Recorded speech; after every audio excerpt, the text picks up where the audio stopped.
வணக்கம் உறவுகளை.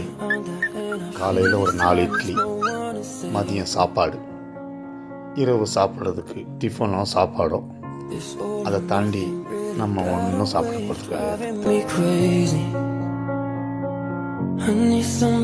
இருக்க இடம், படுக்க பாய், குடிக்க தண்ணி, போட்டுக்கிறதுக்கு ட்ரெஸ்ஸு.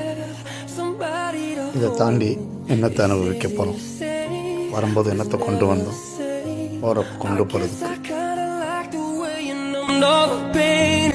நம்மளுக்கு மேலே உள்ளவங்களை விடுங்க, நம்மளுக்கு கீழே உள்ளவங்க, கஷ்டப்படுறவங்க, மனுஷங்களோ பிற உயிர்களோ, அவங்களுக்கு நம்மளால் முடிஞ்ச உதவியை செஞ்சுட்டு சந்தோஷமாக வாழ்க்கையை கழிப்போம்.